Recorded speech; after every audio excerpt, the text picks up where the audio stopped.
अरे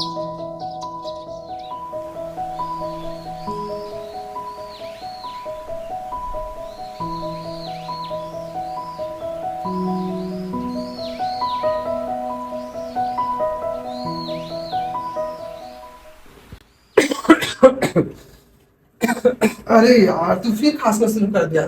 चल डब्बे चलते हैं, चाय पीते हैं, तेरा खांसी ठीक हो जाए। हाँ भाई, बहुत खांस रहा हूँ। चल भाई चल। चल। अरे तेरा खांसी अभी भी ठीक नहीं हुआ ना?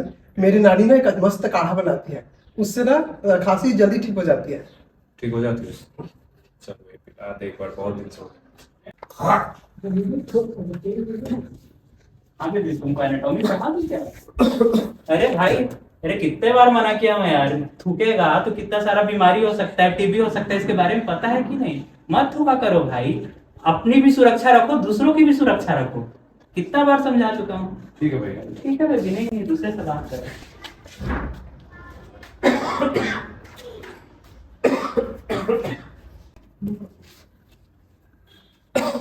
और भाई कैसे? और बढ़िया। ये खांसी भी ठीक है? जो अब किससे खांस रहा है? लेकिन काढ़ा पी रहा हूँ। काढ़े से कुछ नहीं होगा भाई, चल डॉक्टर को दिखा के आते हैं। डॉक्टर के पास चले। चल मैं एक अच्छे से डॉक्टर को जानता हूँ, दिखाते हैं। चल। रुकिए, मास्क अच्छे से लगा के आइए, नाक और चिन बंद होना चाहिए।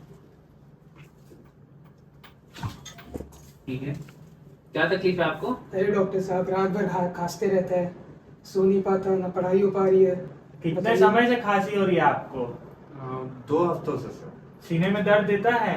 हाँ देता है। कमजोरी है? कमजोरी तो लगता है। वजन भी कम हो गया है क्या? वजन भी कम हुआ है थोड़ा। एक बार मैं आपका एग्जामिन कर लेता हूँ। जी। लंबी लंबी सांसें लीजिए।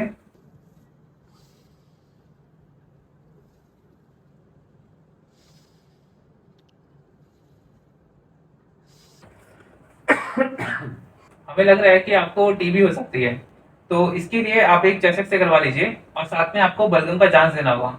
एक बलगम का जांच आप अभी दे दोगे और एक के लिए आपको कल सुबह आना पड़ेगा। तो सुबह सुबह आप आ जाइएगा दूसरे बलगम की जांच के लिए। इसका टेस्ट हो जाएगा, उसके बाद हम आपको मेडिकेशन देंगे और साथ में आपको टेस्ट के बारे में दे रहा हूँ, तो आप ये टेस्ट करवा लीजिए। डॉक्टर साहब ये ठीक तो हो जाएगा ना? वो हम जांच हो जाएगा उसके बाद फिर बता पाएंगे। एक बार आप जांच करा के आ जाइए, जो मैंने लिखा है। इसके बाद जैसे रिपोर्ट आएगी उसके हिसाब से आगे की ट्रीटमेंट चलेगी। ये लीजिए।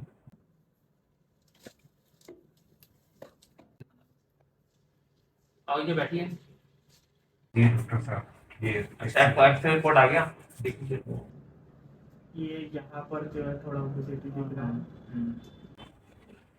ठीक है, आपका छाती का एक्सरे जो हुआ था और बलगम जांच का रिपोर्ट आया है, उसके हिसाब से आपको टीबी है, लेकिन परेशानी की कोई बात नहीं है। आपको ड्रग सेंसिटिव वाला टीबी हुआ है। ड्रग सेंसिटिविटी का मतलब ये है कि आपका जो ट्रीटमेंट है वो काफी लंबे समय तक नहीं चलेगा। आमतौर पर क्या होता है, रेजिडेंट होने के कारण आपके पास दवाइयां काम नहीं करती है, तो उस टीबी में ट्रीटमेंट काफी लंबे समय तक चलता है और ज्यादा दवाइयां लेनी पड़ती है। मगर आपका जो टीबी है वो ड्रग सेंसिटिव है, तो आपका सिर्फ 6 महीने के अंदर काफी अच्छी ट्रीटमेंट हो जाएगी। हाँ, मगर ऐसा हो सकता है कि अगर ये टीबी आपके दिमाग यानी न्यूरॉन तक फैल जाए या फिर आपकी हड्डियों तक फैल जाए, तो आपकी ट्रीटमेंट के कोर्स को बढ़ाया जा सकता है, मगर आमतौर पर इसकी नौबत नहीं पड़ती है। डॉक्टर साहब, टीबी तो बहुत भयंकर बीमारी है, मैं बच तो पाऊंगा ना?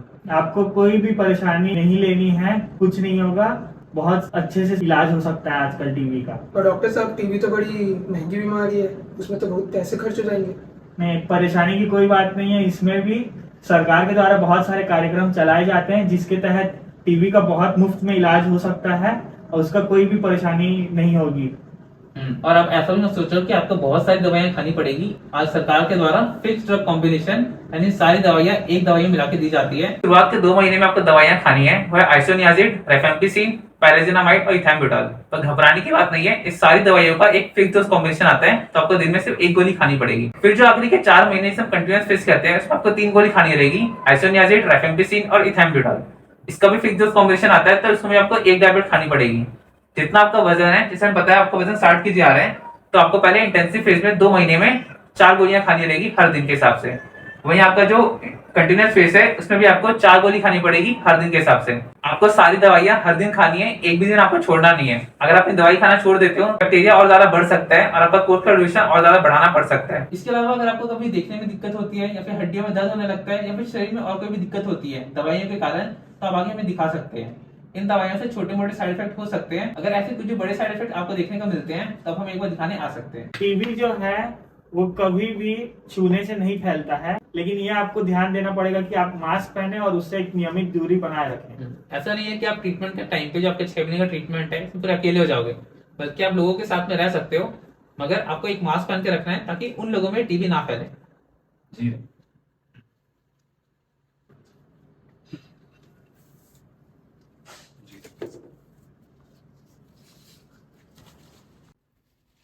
अरे डॉक्टर साहब क्या दवाई दी है आपने? वही क्या पूरा ठीक हो गया, खांसी वांसी भी ठीक हो गई, अब तो पूरा पसीना भी नहीं आता है, जिम में भी जाने लगे, बॉडी भी बन रही है। सबसे पहले तो अपना मास्क हटा लिया यहाँ से, अपने पास रखिए। आपका भले ही सारे सिम्टम्स जो भी है, थकान सब दूर हो चुका है, लेकिन आपने बस 1-2 महीने का ही दवाई पूरा खाया है, लेकिन आपको पूरा बैक्टीरिया को जड़ से मिटाने के लिए पूरा 4 महीने का दवाई पूरा करना ही पड़ेगा। जितना हमने आपको ट्रीटमेंट के लिए बताया है 6 महीने का ट्रीटमेंट, आपको पूरे महीने की दवाई कंप्लीट करनी है। अगर आप दवाई बीच में कभी भी छोड़ते हो तो बैक्टीरिया वापस से ग्रो कर सकता है और आपके दिमाग में या फिर हड्डियों में फैल सकता है। आपके कोर्स के ड्यूरेशन को और ज्यादा बढ़ाना पड़ सकता है। इसके लिए बहुत जरूरी है कि भले ही आपके सिम्टम खत्म हो गए हो, मगर आपको अपनी ट्रीटमेंट पूरी कंप्लीट करनी है। आपको दवाइयां मुफ्त में मिल रही है, आपको बताया गया कितनी दवाइयां खानी है, तो आपको पूरी दवाइयां पूरी अच्छी तरीके से लेनी पड़ेगी। आइए, डॉक्टर साहब टाइम पूरा हो गया, जी, बताइए। अभी तो बिल्कुल ठीक लग रहा है डॉक्टर साहब, मैंने तो दवाई का कोर्स भी पूरा कर लिया। पूरे अच्छी तरीके से सारे दिन दवाइयां लिए थे? जी जी डॉक्टर साहब। क्या बोलते हैं? ठीक है, एक बार और आपका बलगम का जांच और छाती का एक्सरे एक बार और करवा लेते हैं, फिर आगे बताते हैं फिर आपके साथ क्या हुआ है। जी। तो मैं रिपोर्ट में लिख देता हूँ आपको जी। कि आपको क्या टेस्ट करवाना है। एक बार टेस्ट करवा लीजिए, अगर रिपोर्ट नॉर्मल आती है तो दवाइयां बंद हो जाएगी, लेकिन अगर कुछ और निकलता है तो दवाइयां शायद थोड़ी सी बढ़ानी पड़ सकती है। जी। तो आप ये टेस्ट एक बार करवा लीजिए। डॉक्टर साहब ये एक्सरे।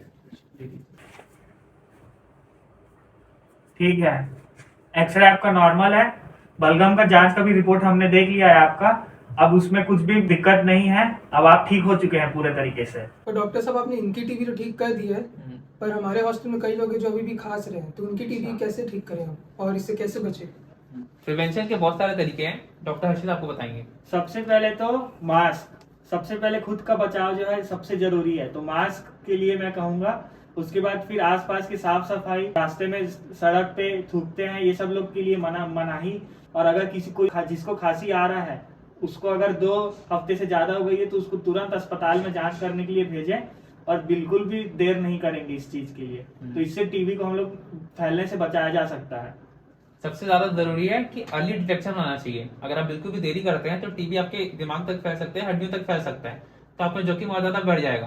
तो इसलिए आप काफी बढ़िया रहेगा कि अगर आप पहले ट्रीटमेंट करवा लेते हैं। टीबी जो है वो कभी भी छूने से नहीं फैलता है, वो हमेशा हवा से और या जो गंदगी वाला जो जगह रहता है वहाँ आसपास में संक्रमण हुए रहता है, तो वहां से फैलता है। तो इसीलिए साफ सफाई जो है ज्यादा जरूरी है। अगर किसी को टीबी है तो आप उसके आसपास में रह सकते हैं, लेकिन ये आपको ध्यान देना पड़ेगा कि आप मास्क पहने और उससे एक नियमित दूरी बनाए रखें।